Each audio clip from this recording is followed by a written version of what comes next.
Welcome back to our API automation series using Postman. Testing one record is easy, but testing 100 is where the pros live. Today we are mastering data-driven testing (DDT). We are going to use a CSV file to tell Postman exactly which records to fetch, and more importantly, what the correct answer should be. This turns your test suite into an automated grading machine. A common question I get is where does the data go? If you are doing a post request, the data goes in the body tab. But today we are doing a get request because we are retrieving data. Our body tab stays empty. Instead, our data will live in two places: the URL to find the record and the scripts tab to verify the result.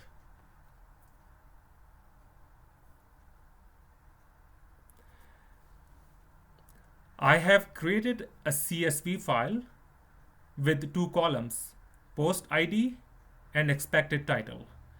Post ID tells Postman which record to grab. Expected title is the answer key we will use to check if the API is lying to us. We will save this as test_data.csv. I already have created the file and saved it, and I will show you in a minute. In the URL, we use post ID under two curly braces right here. And again, it is red because it is not resolved yet. Once we will run the runner, and when it will start reading the data from our CSV file, then it will be resolved and it won't be read anymore. When the runner starts, Postman will look at the first row of our CSV, CID number 1, and inject it right here in the URL.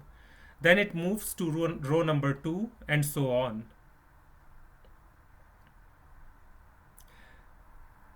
This is the brain, this script is the brain of our test.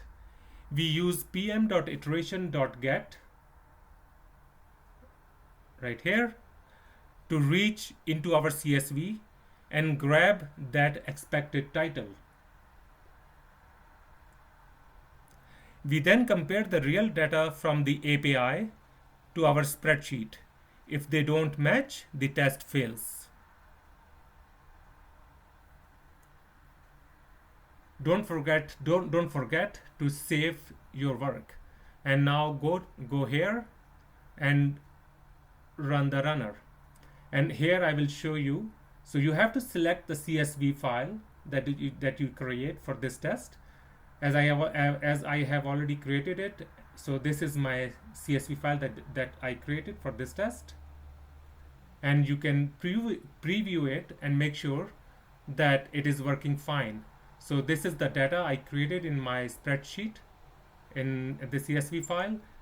And if we are seeing it here in our preview, that means our test is able to read it. Let's press continue and press the run API automation -DDT button.